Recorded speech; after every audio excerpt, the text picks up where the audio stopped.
পালাবো না। কোথায় পালাবো? তো আপনি কি ফখরুল সাহেবের বাসায় আছেন? আমাদের বাংলাদেশের পুলিশ প্রশাসন তো আপনাকে খুঁজে পাচ্ছে না। প্রয়োজনে ফখরুল সাহেবের বাসায় গিয়ে উঠবো। কি জায়গা দেবেন? তাহলে কি আপনি ফখরুল সাহেবের বাসায় লুকিয়ে আছেন? তুই তোর খালেদা জিয়া, তোর জামাত, তোর হেফাজত সব নিয়ে আমরা খেলবো।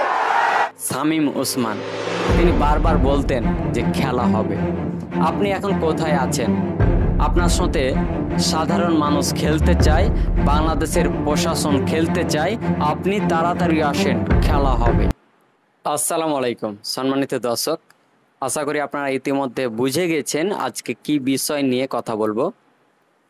ওবায়দুল্লাহ কাদের এবং কাওয়া কাদের নামে পরিচিত তার রয়েছে।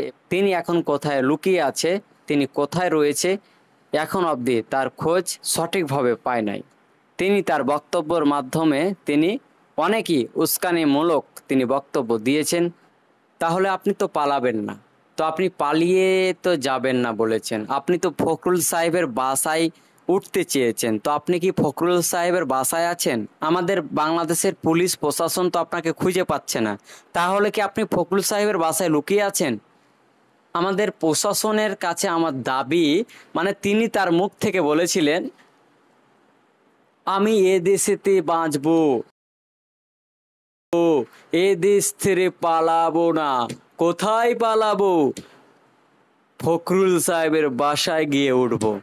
তাকে অবশ্যই খুঁজে হবে এবং তিনি যে অন্যায় করেছেন তার শাস্তি তিনি পাবেন এবং তার সাথে যারা জড়িত রয়েছেন তাদেরও শাস্তির দাবি জানাচ্ছি আজকের এই ভিডিওটির মাধ্যমে। শামীম ওসমান তিনি বারবার বলতেন যে খেলা হবে। আপনি এখন কোথায় আছেন? আপনার সাথে সাধারণ মানুষ খেলতে চায়, বাংলাদেশের প্রশাসন খেলতে চায়। আপনি তাড়াতাড়ি আসেন, খেলা হবে। আসসালামু আলাইকুম। আপনারা ভিডিওটি যদি ভালো লেগে থাকে লাইক শেয়ার করে এবং আমার ইউটিউব চ্যানেলে যদি নতুন হয়ে থাকেন সাবস্ক্রাইব করে পাশে থাকা বেল আইকনটি অন করে দিবেন আর কমেন্ট করে জানাবেন যে আজকের এই ভিডিওটি কেমন লেগেছে। আসসালামু আলাইকুম ওয়া রাহমাতুল্লাহি ওয়া বারাকাতুহু।